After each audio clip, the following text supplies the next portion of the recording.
Welcome to Cross Platform Podcast, where we discuss how to solve productivity problems across platforms.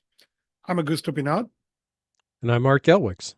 and today we are going to be talking about working your workspace. And this episode comes as a question that Corey posed on our personal productivity club channel, and he was asking about our offices and how they look. And as you can see on my back, it's a mess. But we will in the personal productivity club. There is already a thread. There is a picture of my wife set up, and I will talk a little bit, and I will talk about my travel or mobile as Mhm. well as my fixed workspace, and same with art. And that's what is going to be our episode today. So It's interesting. I was fascinated by Corey's question when he asked, what do our workspaces look like? Because both you and I are very mobile working people. We're very much able to work wherever we need to, whenever we need to, and that's something I actually take a great deal of pride in because then I can choose when I work and when I don't. And over the past few weeks, I've had to work in all kinds of crazy places. So I've been out of my, for lack of a better term, my home base for the majority of my work. And it's nice to come back to it and sit down and use the space that I've defined as my working space. Now, I've consciously configured this space. And if you go into Personal Productivity Club and you go into the cross platform section, there's a picture of my space. And you'll see that one of the things that I have right out of the chute is I have an extremely large monitor directly in front of me. I have a laptop, or I have my tablet display in front of me, and I have my laptop display. So I have multiple monitors, multiple displays all around. The primary reason why I find this so useful is it allows me to maintain object permanence on information. So, for example, if I'm working on doing some graphic design work, which I've been doing a lot of lately, um, that's also tied to project management. I have a project, I have designs that have to be created, they have to move through various steps, and it's awkward to have to bounce in and out of applications.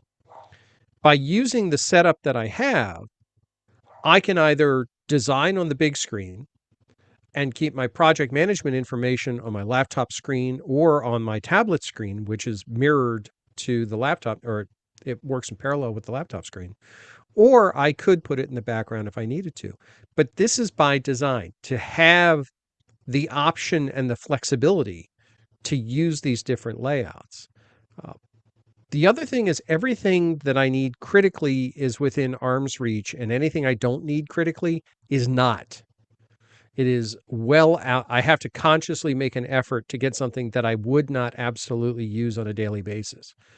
That, again, is by design because otherwise I get distracted. I fiddle with stuff. I pick up something and play with it, and I lose the focus that I need on the work that I'm doing. Now, I know your environment is physically very different in design than mine, but I think it accomplishes similar goals.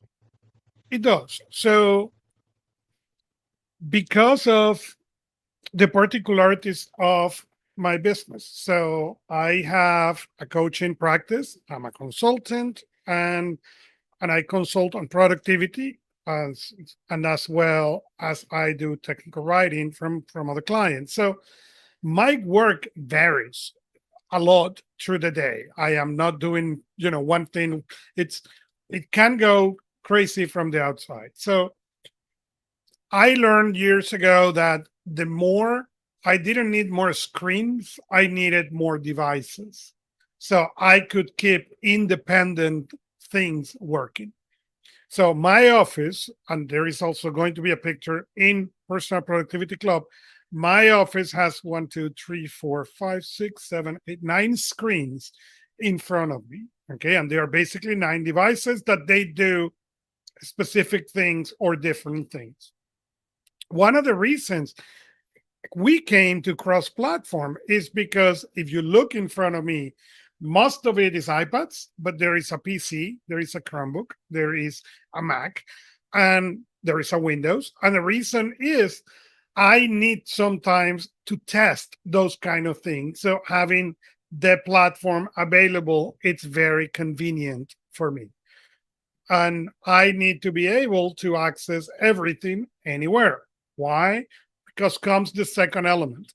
While most people gets mobile during the summer, I tend to be the primary caregiver of my kids. So I have work to work anywhere, to be able to grab a device or two or three and run.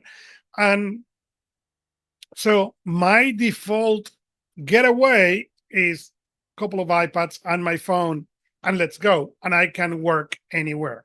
So work in your workspace is something very, very, very challenging, not because it's difficult, but because it takes a lot of trial and error. And in my experience, people wants to get one solution. Right? I am not going to admit here, there, or anywhere how many workspaces I have designed. Buy the desk, get rid of the desk. Buy a bigger desk, get rid of the bigger desk until I found what I like. What I like is a thing called Air Desk. And the, on Personal Productivity Club, you will find the link. An Air Desk is basically a vertical pole with arms. Okay. And that allows me to put devices. But not only that, as conditions change, this desk can be taken apart and build it again. And that make it incredible for me. I get bored in the office. So once in a while, like right now, I came with these brilliant ideas that the office should be remodeled. And that's why you see the mess on the back, because the office is being remodeled. So I remodel the wall on the side, remodel the work on the other side, and I'm now remodeling the back and the desk. I'm going to take some stuff away. That is important for me. There is people who don't care. They could have the same desk and never change it, and some people never clean it, and that is fine too. Mine change. The other thing is I am very, very, very easily distracted. You know, when they talk about shiny syndrome, okay, they could have called it Augusto syndrome and will have applied perfectly fine. So I need to be very careful what is in front of me and what things have access in front of me. So can I access from my devices almost anything? Yes. But for example, on my work iPad, if I will go right now and try to open Disney Channel for said something, is the application there? Yes. But if I click right now, the parenting will tell me, oh, you have this. So now I need to say ignore for today or ignore for 15 minutes.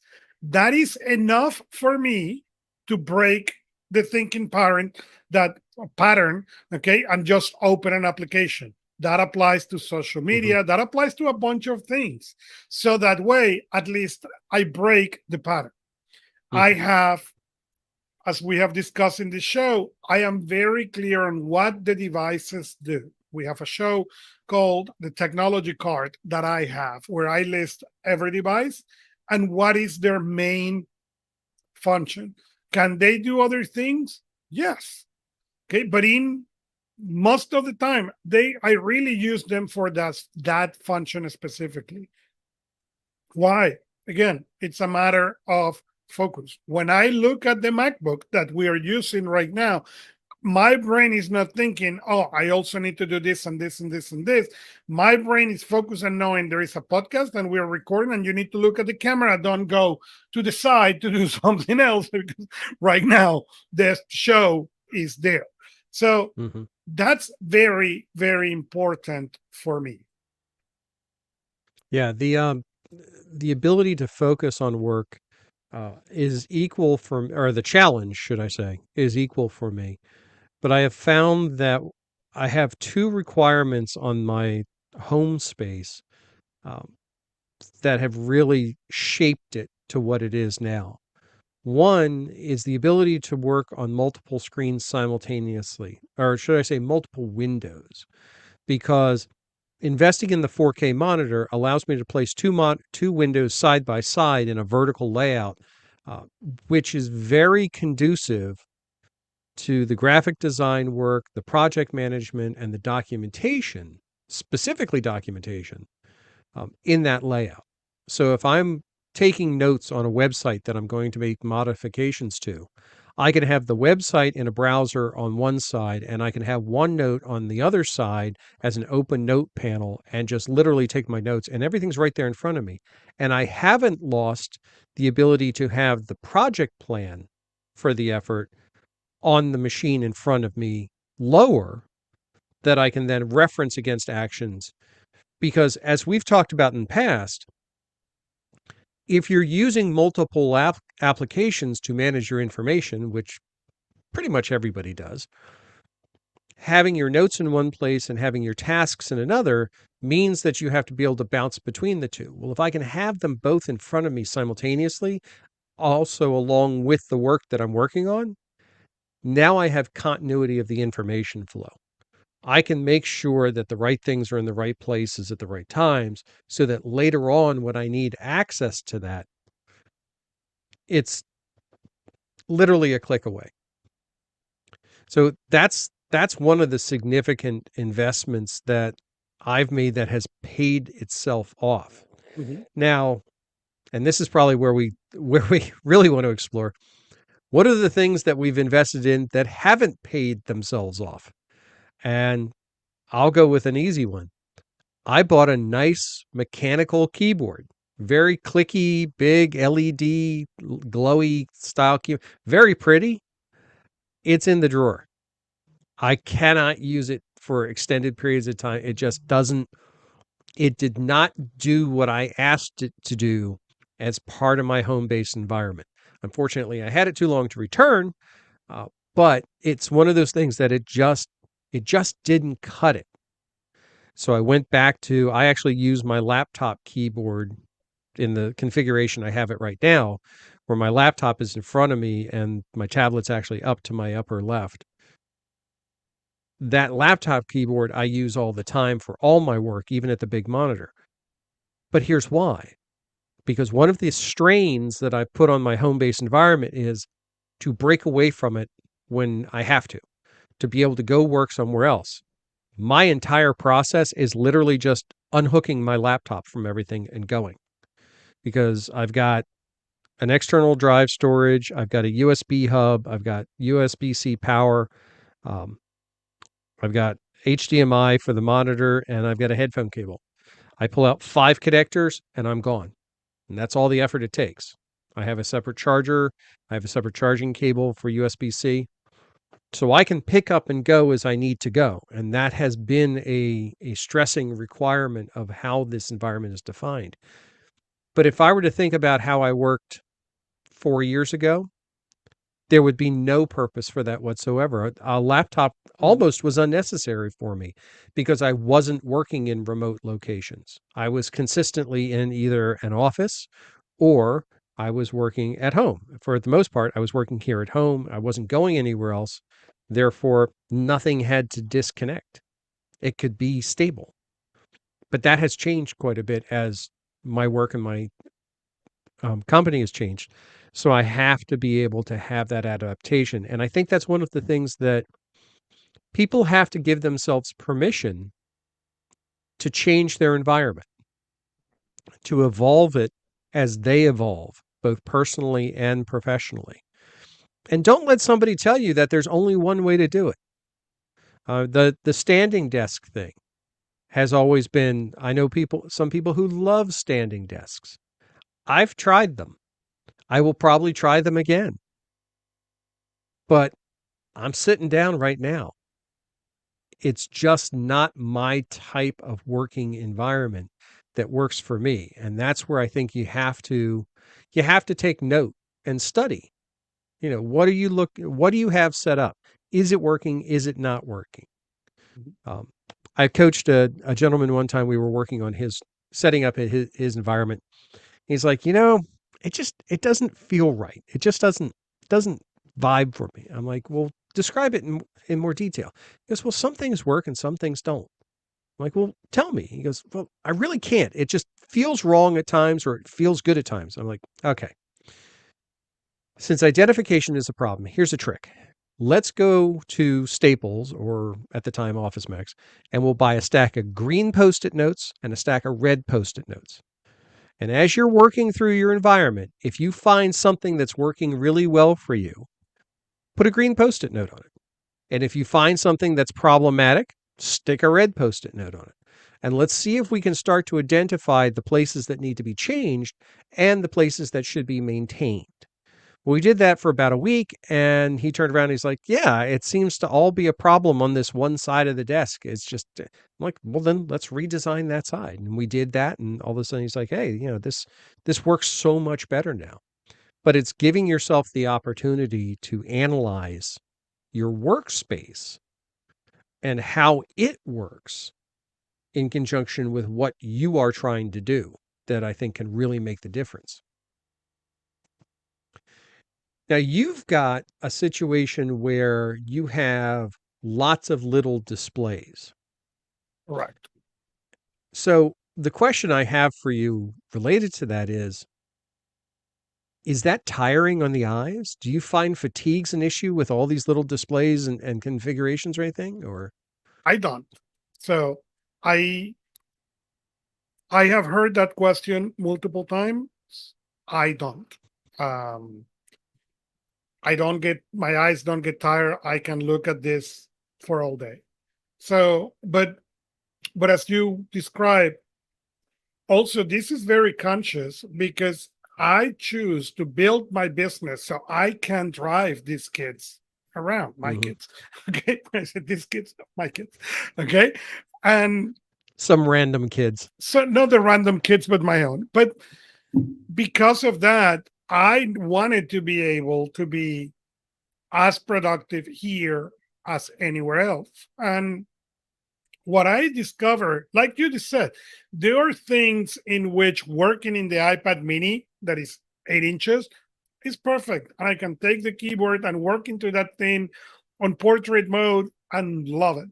And there are other things where I need different. I want two screens. I want a different capability. Can I do it in that one? Yes. But if I bring the big iPad, it's more comfortable. And that is something that it's very convenient for me because that means I can get my devices that for certain tasks that they work better than the others. So I don't need to get and try to make everything that I try to do to the device, but I do exactly the opposite. Is what I'm trying to do and what is the best device for it. So, for example, if I'm going to write, that I do a lot of it, I love the iPad mini portrait mode, and I can take that. I have a keyboard with magnets. So I can even put a Kindle next to it if I'm using it as a reference or I'm reading and writing stuff at the same time. It works wonderful. If I want instead to take notes, okay, then that now may work or may not work. So I can go to a larger device and split the screen and work. For me, is a matter of what's going to allow me to be the most effective with the tools I have. That said, I take one thing, obviously, is the number one item, and it's portability. Okay. I love the iPad, the big iPad, 12.9 inches. I love it. The thing is, that thing is not portable. Okay. It's too big. It's great. It's too big. Yes, it's 13 inches, the same size of a MacBook. But when you are used to carry 11-inch, it's too big. Require a bigger bag. And as I have shared in this show multiple times, the problem is the larger the bag you give me, the more stuff I will carry. So my bag appreciate the 11 inches. I don't carry only one device. I carry 2 or 3. So the problem is that you give me a larger bag and I will still carry 3 or 4 devices. So the bag gets significantly heavy. So that's something that I pay a lot of attention because otherwise you come back tired. Like you, when I work in your space with a client, one of the things I ask is what you do. Not what you think you do, what you do. And Peter Drucker used to do something. I think it was on the effective executive, if my memory serves, where he said, "You go and put an alarm every half an hour, and then at the beginning of the hour, you write down what you think you are going to do, and at the end of the hour, you write actually what you do and what you are going to do in the next hour." Disclaimer for our listeners: if you have never done this, this is an exercise of frustration for most people. You have been Yeah. warned. Okay. That said, I recommend this to people when we work into this work in your space. Okay. Write down not necessarily what you are doing, what you are using and why. Mm-hmm. I use the phone. Okay. And the second thing that I tell people is define what is your main device. We all have them. For some people, it's their phone. For me, it's the iPad. For some people, it's their laptop. It depends Mm-hmm. from person to person. There is no one answer. And, we talk at the beginning of the episode, the pictures of my wife, um, workable setup, it isn't there. Okay. It's a portable desktop or monitor, a laptop, and the iPad and the phone. Her main device is the laptop. Okay? That Mm-hmm. is the device she will grab first if she's going to work. And even when we do certain things in which we volunteer and work for church and all this, her device is a different laptop, but it's a laptop at the end of the day. She don't work on the iPad. Yes, she has one. She don't work on the phone. Yes, she has one. Her main thing is a laptop. So what is yours? Because one of the things I tend to observe into this is we think, oh, well, let me put the laptop on the center. Why? If your main device is an iPad, as in my case, my workspace turn around the iPads, not around the laptops. And I have two levels of devices in here. The bottom level, it's only iPads. The second level is laptops, and the third levels are tablets. Okay, why? Because it's touchscreen, easy, and I'm not normally interacting with those. I'm using it for reference. But because my main device is an iPad, what I have very easy to access are iPads, not laptops.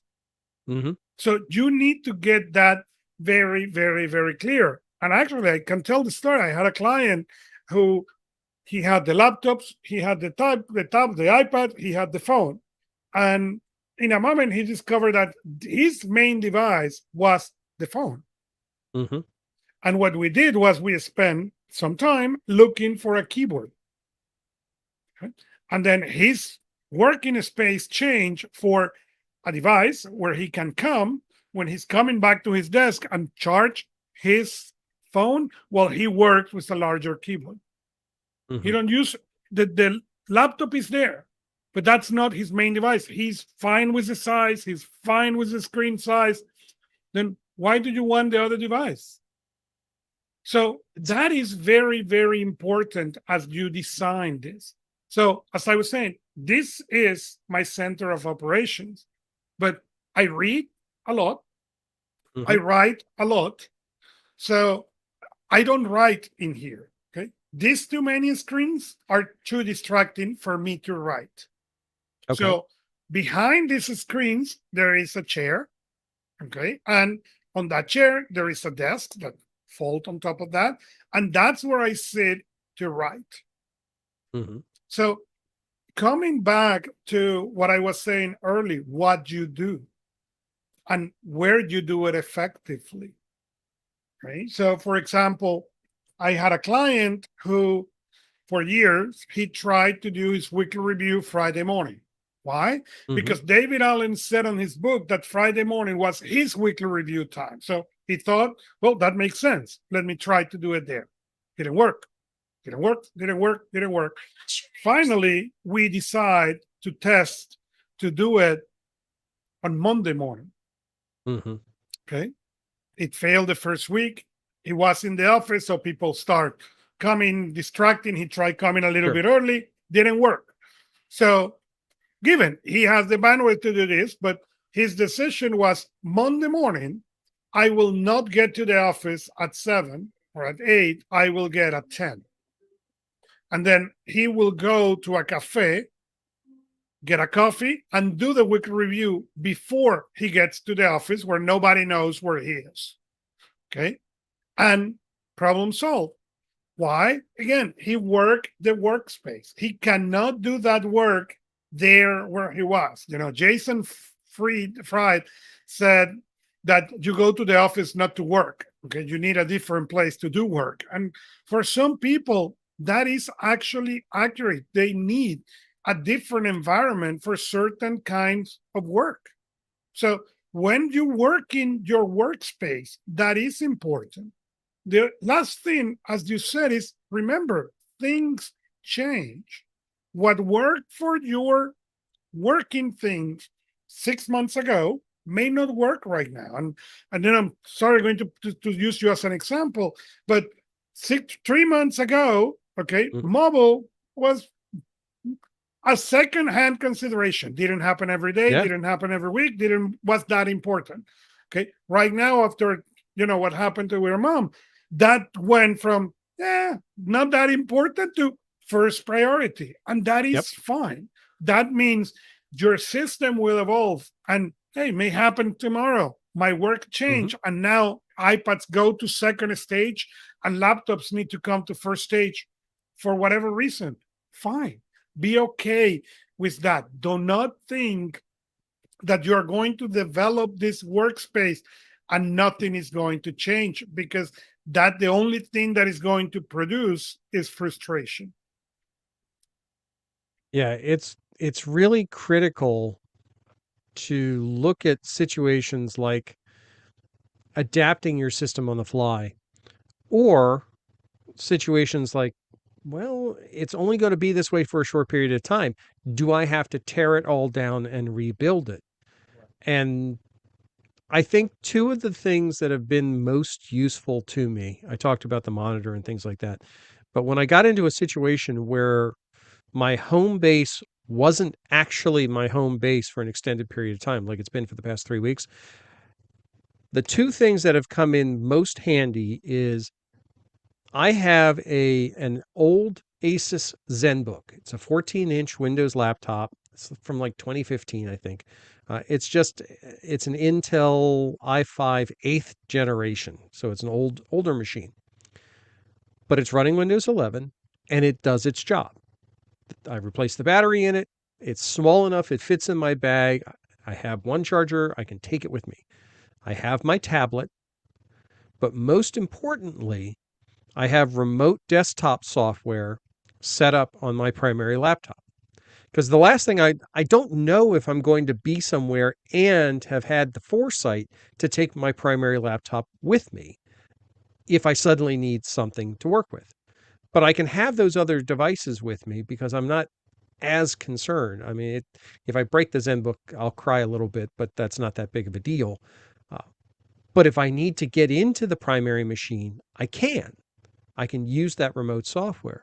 So it goes back to what we talked about in the past is, how do you set up a model within your environment to be able to go through and say, okay, I need to be able to do the following in these locations. This is the type of work and the requirements of said work.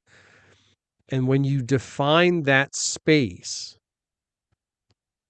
focus it around what's going to make your life easiest to get that work done. Now, we've been talking a lot about digital, but I did want to ask a question here before we get too far down the path. Have you made space for non-digital or analog equipment in your home base? And if so, what is it? I have little analog in my world. Most of my life goes digital, and I tend to scan as much as I humanly can. Mhm. The iPads with the pencil are great for that, and I can have everything historical. Most of my paper is reference. Oh, you get this thing and you need to save it. And I have file cabinets in the back of my desk, or books that I cannot find digitally still. And it frustrates me significantly because I read at night a lot, and paper books and marriage are not apparently a good combination. I have been teach. Okay. So if your book is digital, I will read it very quick. If your book is paper, it takes me forever because it requires the perfect conditions. I need to have Mhm. light the day, to be able to read. It's very, very challenging for me. But that's most of what is analog in my life. Even I tend to scan everything, use it, and then print it. If I need to save it later on, I will reprint it and put it in the file. So I have very, very little in my world that is analog. How about Yeah. yours? It's interesting because I have analog stuff, but if I go back to my initial assessment, it's not within immediate reach. So I have tons of notebooks and pens and everything like that.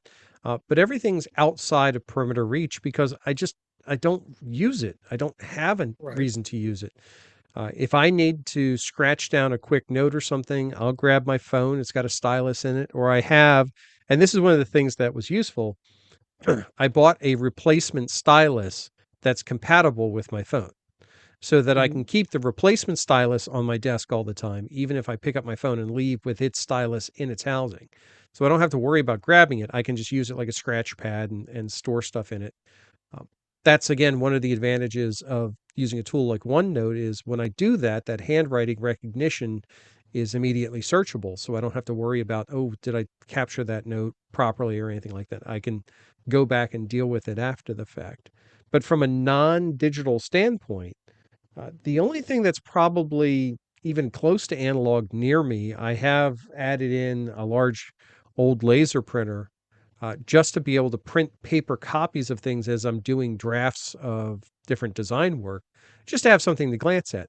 But it's not to produce final copies or anything like that. It's purely a working item because most of those things I'll print, look at, mark up, make the changes digitally, and then it goes right in the shredder. So it's just a pass through item. And I could probably do without it. Honestly, I did without it for the longest time. And there may be a point where I get rid of it again. But from an analog standpoint, the one thing I do miss, and this is just a personal thing, is I miss having enough desk space because my desk is very much designed around tech. Um, having enough desk space to have a regular notebook and pens and things. While personally enjoyable, I would find that highly distracting too. So there becomes the question, does it make sense to do that for my own personal needs? Mhm. Things like journaling and that sort. Would that be worthwhile? And if I was going to do that, actively consider it, I think I would do the same thing as your writing area. Pick a designated area of the office, set up a desk there, be able to pull a chair over to it, have the writing implements there, and go to it rather than bringing everything to me. That I think is, and that's something that you do in other types of workspaces. I always like to think about my digital space is similar to when I'm out in my workshop, because in the workshop, you'll have here's the bandsaw area, here's the table saw area, here's the drill press area, and you have the tools and the items necessary to get the most out of that Mhm. particular area in that area. And we need to do that within our own home workspaces or our home bases to be able to say, okay, I'm going to work on this type of work, like design work.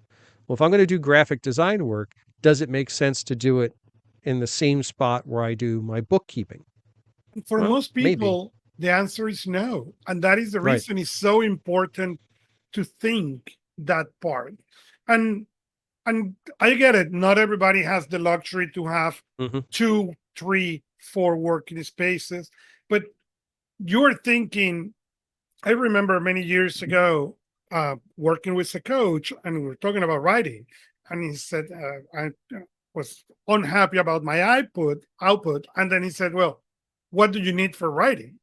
2 hours. And he started laughing. He said, what do you mean 2 hours? You don't have 2 hours in your calendar. I said, nope, that's a problem. Hence I'm complaining. I said, well, can you write in 30 minutes? No.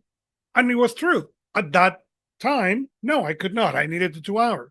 So it was working the environment for that. And I teach this to people, with the MacBooks, with the Windows, with the Chromebooks, create a different user. People say, well, I don't want to have 9 computers.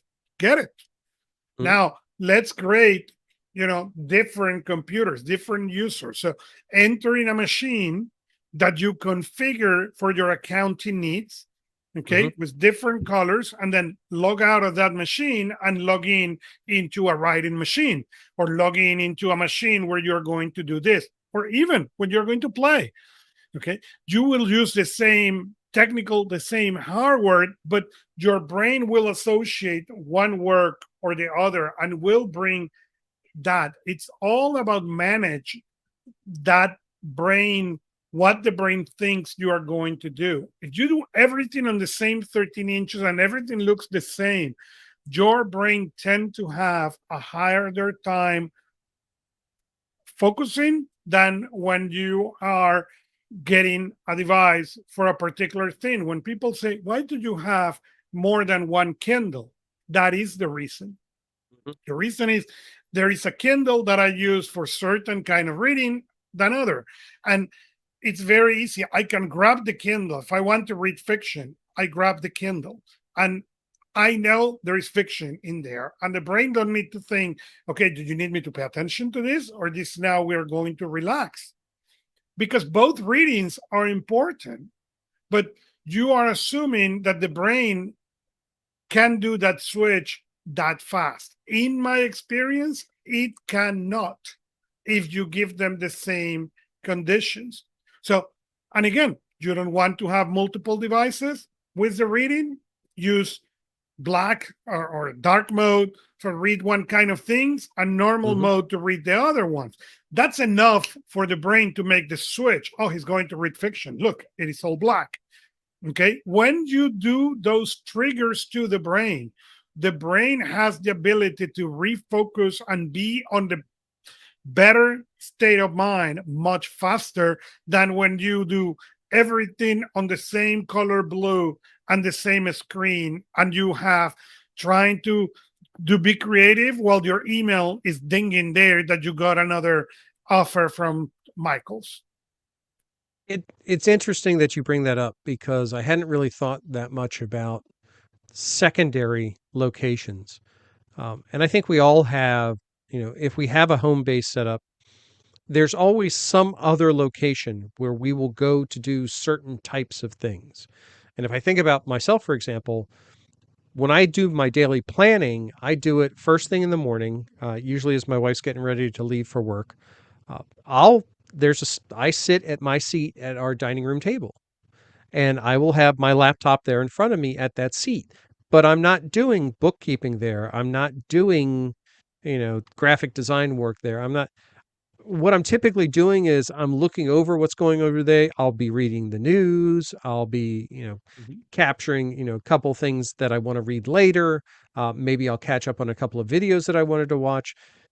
But I know when I'm in that spot, there's certain things I do in that spot.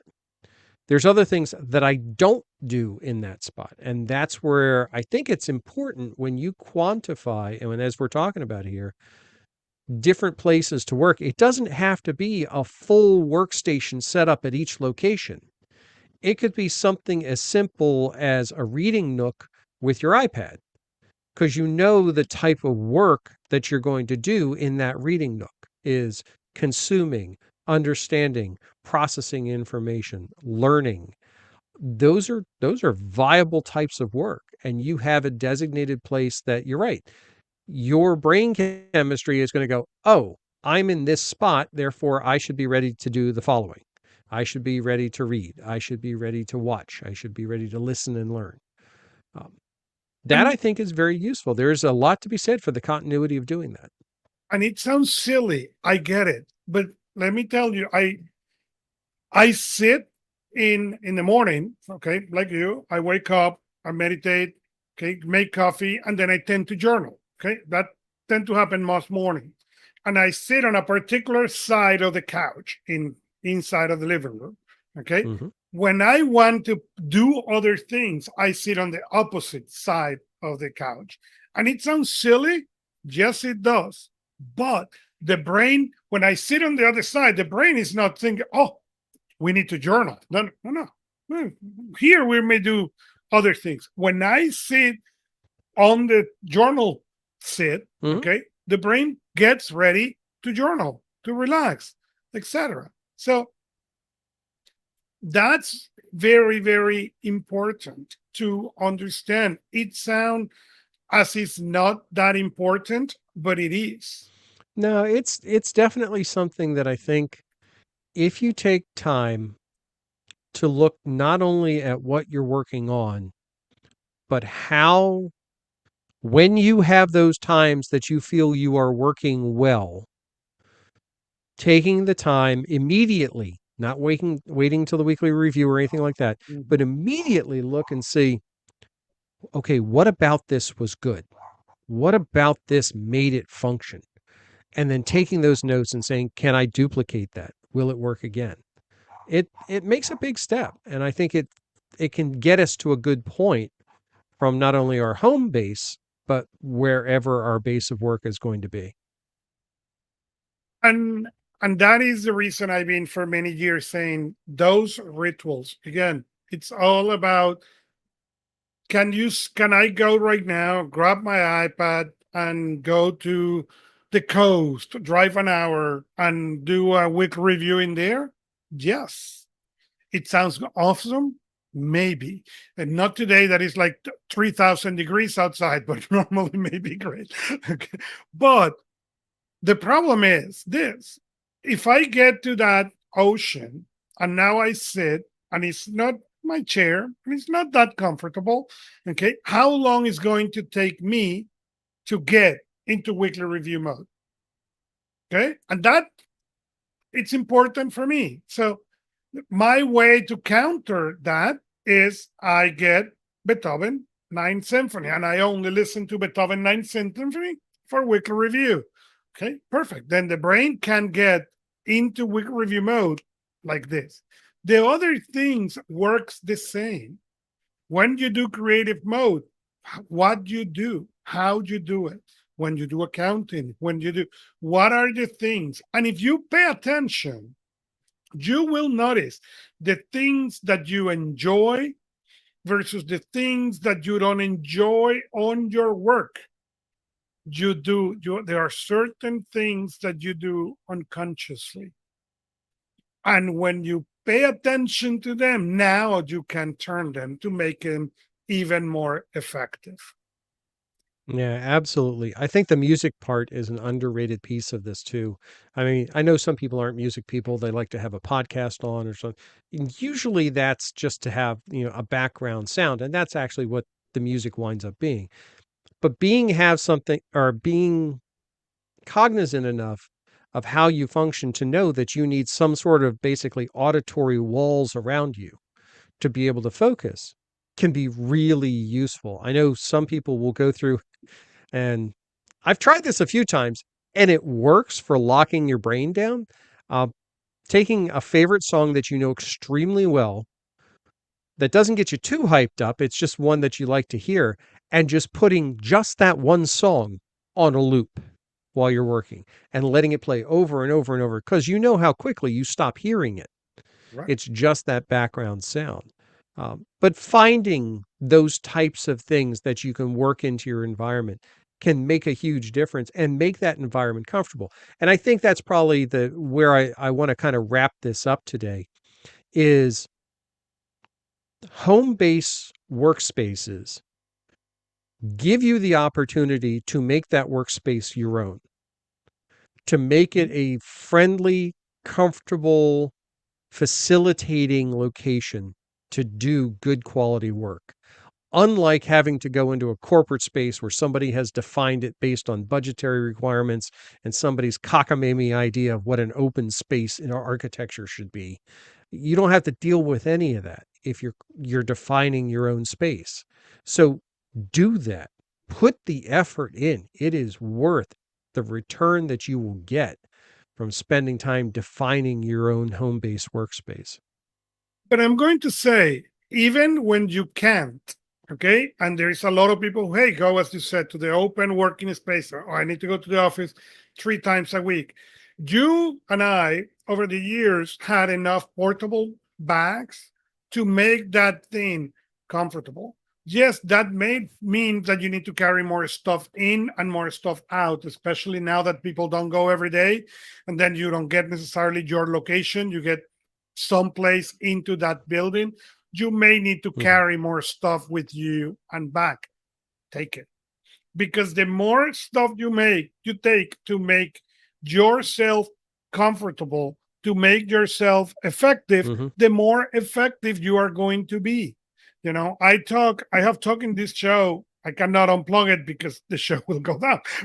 Okay, there is a thing called from 12 South called Airfly that basically connects into any device who had a 3.5 millimeter out, so headphones, and then can connect the AirPods. Okay? Mhm. Why? I like the AirPods. I'm not saying they're the best. They are not the best. Mhm. That's not the discussion. They work well for me. So when I want to connect, I don't want the cable. I don't care the Mhm. device. I want that. So make that work for you. You may not be able to have the same comforts that a person may have at home. That doesn't mean you cannot have comforts. I Many years back when I went to the office, I carry a thing with index cards that was basically like a bee thing that you can put in next full of index cards for me to move certain projects Mhm. and manage certain things that way. Why? Because the computer I was working at that time was so tied down that you could not install anything. So that was the way to manage the projects at that time. So you can make it work for you, but you need to make it work for you. What is what you need, and spend the time so you can make it happen. Absolutely. Couldn't have So said it better. with this, follow us where you like to listen to podcasts, like us or subscribe to us and leave us a review. You can also interact with us in personalproductivity.club. As we said, there's pictures of Art's space, my space, my wife, portable one. So we are Augusto Pinot and Art Gelwicks. See you next time from your favorite device. Thank you.